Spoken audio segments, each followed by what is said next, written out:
Jacqui 180 family. Does this sound familiar to you? You're really excited to start a new health and wellness program.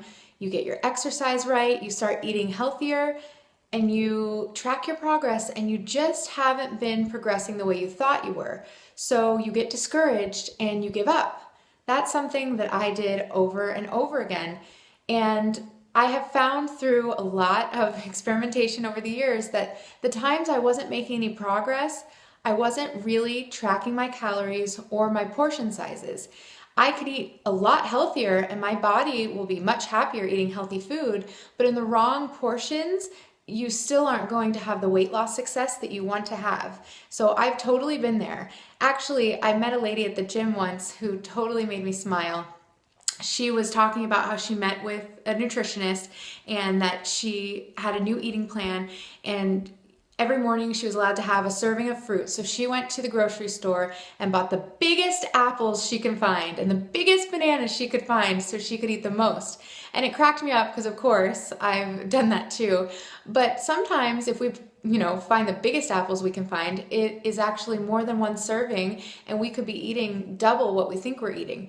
Now you're not going to get in that much trouble with apples and bananas, but if you do that with other kinds of foods, you truly could be eating so many more calories than you think, especially with condiments and sauces and dressings, which people often forgot to track. So if you use your Jacqui 180 app, which you all should be, it's really easy for you to track your calories. You log in every day and you put in what you're going to be eating, and then it's a very clear picture if you're on track. The 180 app helps you know what calorie range for you to eat in for your goals. And you just really need to remember, there needs to be some sort of system to remember to go in there and log. And a little tip that helps me personally log my food is I actually log all my food the night before. So then the next day, there's no thinking, there's no worrying. I just go and I eat what I know that I'm supposed to eat, and it's already tracked in there. I know that I have the perfect day, the perfect amount of calories, and it's just much easier for me. But even if you don't do that, that's okay. You just can track as you're going along, but just make sure that you are aware of the calories that you're taking in and how much food you have left.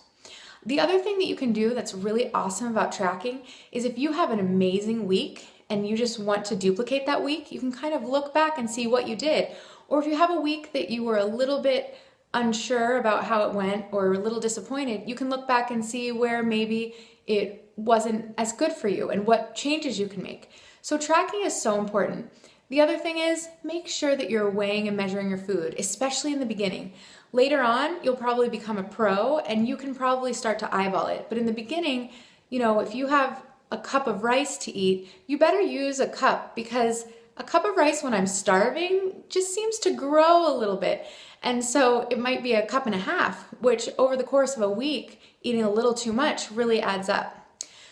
So I would get food scales, measuring cups, tablespoons, and measure your food. You want to set yourself up for success, and that is how you're going to get to your goal.